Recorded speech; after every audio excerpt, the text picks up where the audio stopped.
Bismillahirrahmanirrahim. Assalamualaikum warahmatullahi wabarakatuh. Waalaikumsalam warahmatullahi wabarakatuh. Alhamdulillahilladzi ja'ala syahra Ramadhana syahra shiyam wal qiyam. Asyhadu an la ilaha illallah wahdahu la syarika lahu wa asyhadu anna Muhammadan 'abduhu wa rasuluh. Allahumma shalli wa sallim ala habibina wa syafi'ina wa maulana Muhammadin wa ala alihi wa sahbihi wa sallim ajma'in. Asbahna wa asbahal mulku lillah walhamdulillahi la syarika lah la ilaha illa huwa ilaihi nusyur. Asbahna ala fitratil islam wa kalimatul ikhlas wa ala dini nabiyina Muhammadin sallallahu alaihi wasallam wa ala millati abina Ibrahim hanifan wa kana minal musyrikin. Asadi dan asadidah semuanya yang dirahmati oleh Allah Subhanahu wa taala. Pertama-tama senantiasa kita mengucapkan alhamdulillah dan syukur kepada Allah Subhanahu wa taala. Tak bosan-bosan kita untuk mengulang-ulang kalimat tersebut sebagai ungkapan terima kasih kita kepada Allah dengan banyak-banyak mengucapkan alhamdulillah. Kemudian hati juga meyakini semua nikmat yang ada pada diri kita ini adalah pemberian dari Allah. Walaupun mungkin sebabnya pagi pergi pulang sore baru kembali, kemudian keras keringat banting tulang, tapi semua yang kita miliki hakikatnya merupakan karunia dari Allah Subhanahu wa taala. Dan juga kita menggunakan nikmat yang ada pada diri kita dalam rangka ketaatan kepada Allah, dan ini merupakan refleksi syukur yang sempurna. Bisa mengucapkan alhamdulillah, niat meyakini hanya nikmat datang dari Allah, kemudian kita menggunakan nikmat yang ada pada diri kita dalam ketaatan kepada Allah. Dengan syukur tersebut, insya Allah nikmat yang ada pada diri kita, insya Allah Allah akan jaga dan Allah akan tambah. Amin ya rabbal alamin. Kemudian berikutnya salawat dan salam kita sampaikan pada junjungan kita Nabi Muhammad sallallahu alaihi wasallam. Allahumma sholli wa sallim wa barik alaihi. Dan kita sampaikan salawat dan salam kita kepada beliau, sahabat beliau, dan semua orang yang mengikuti jalannya dan meninggal dalam keadaan muslim. Amin ya rabbal alamin. Asli dan asadidah yang berbahagia, gimana kabar semuanya, sehat ya?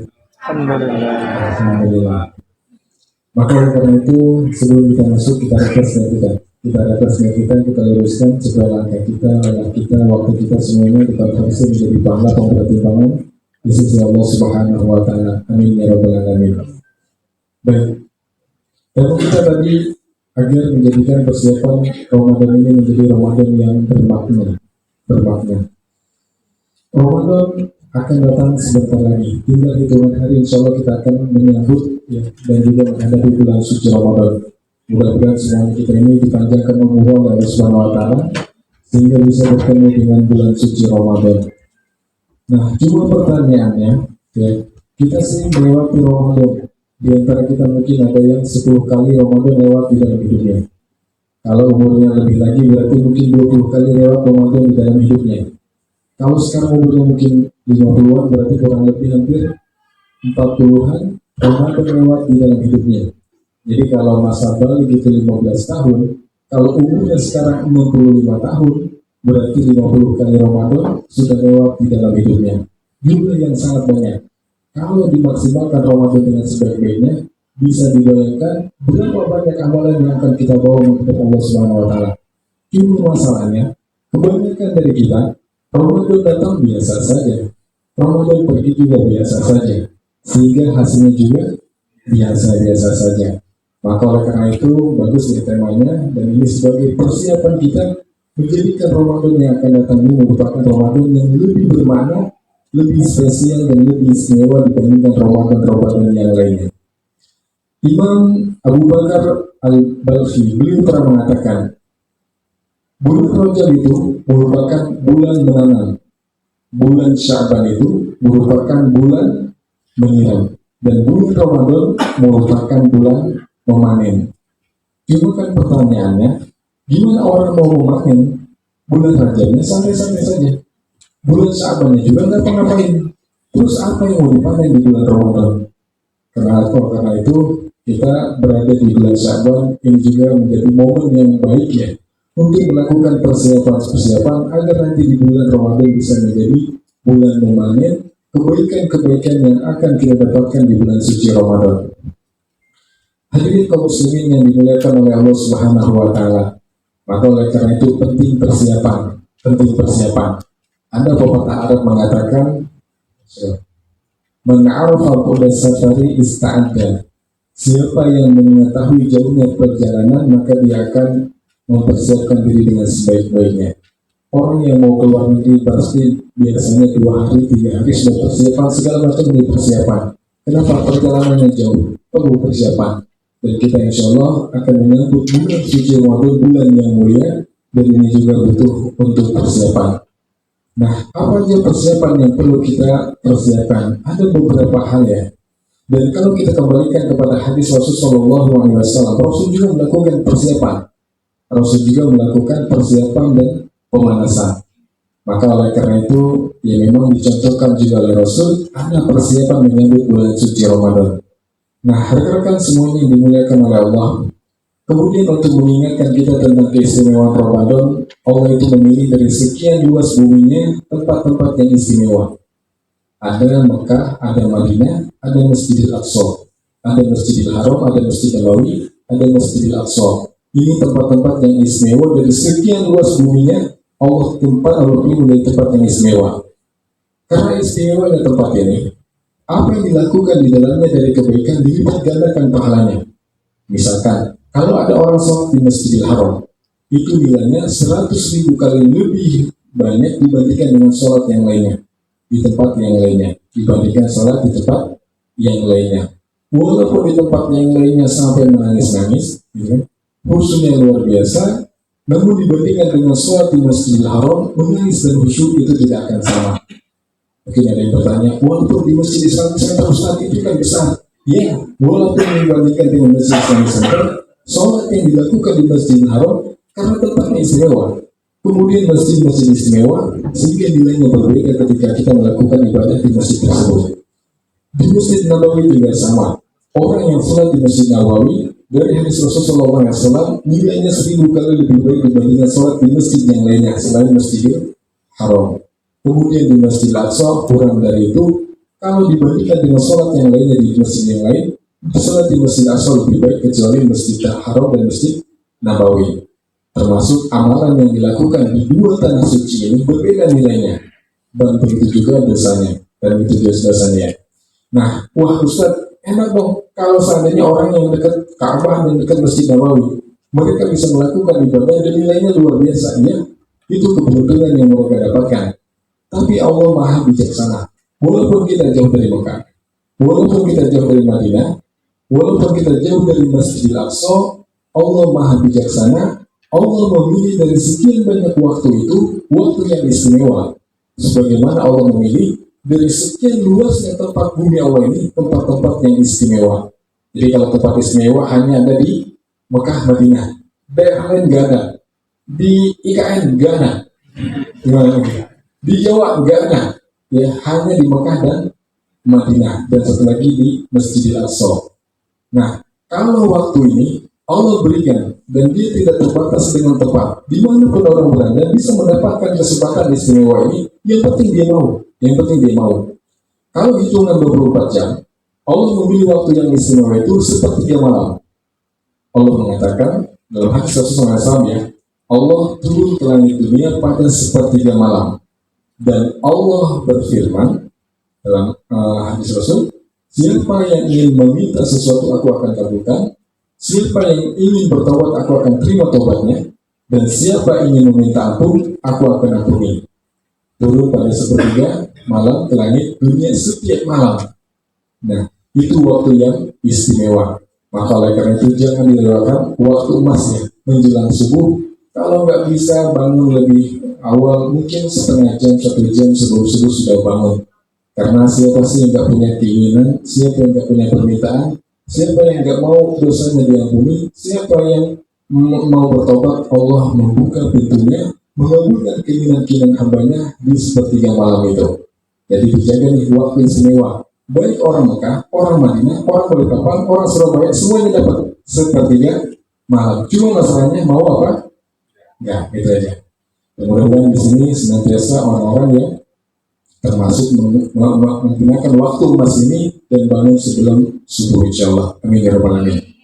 Nah, kalau itu hitungan hari, kalau hitungan pekan, Allah juga memilih waktu yang istimewa, yaitu dalam 7 hari dalam sepekan ada hari yang istimewa di sisi Allah Subhanahu wa Ta'ala. Hari apa itu? Hari Jumat. Dalam hadis yang sahih, Allah Rasulullah SAW pernah bersabda, khairu yawmin tala'at fihi syamsu yaumul Jum'ah.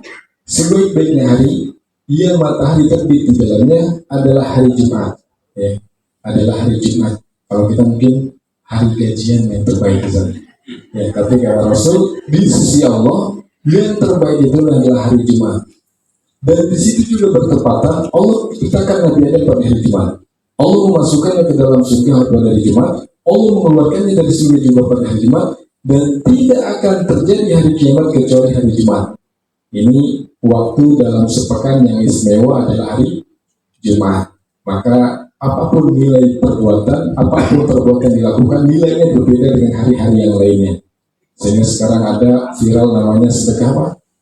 Sedekah Jumat. Karena memang hari Jumat spesial dibandingkan dengan hari yang lainnya, tapi bukan berarti nunggu hari Jumat baru sedekah, gitu kan? Ya, hari Jumat kita keluarkan, hari-hari yang lainnya kita berusaha untuk mengeluarkannya. Nah, hasil dan hasil tidak semuanya yang berbahagia. Itu hal yang hitungan sepekan. Kalau hitungan sebulan, maka ada waktu-waktu yang dalam setahun itu bulan-bulan yang istimewa di sisi Allah Subhanahu wa Ta'ala. Yang baru lewat dari hadapan kita adalah bulan Rajab. Dia termasuk bulan yang diharamkan. Allah mengatakan dalam surat At-Taubah ayat 36, Inna iddatash syuhuri indallahi 12 syahran fi kitabillah yawma khalaqas samawati wal ard minha arba'atun huruf. Ini tiga. Arba'atun huruf.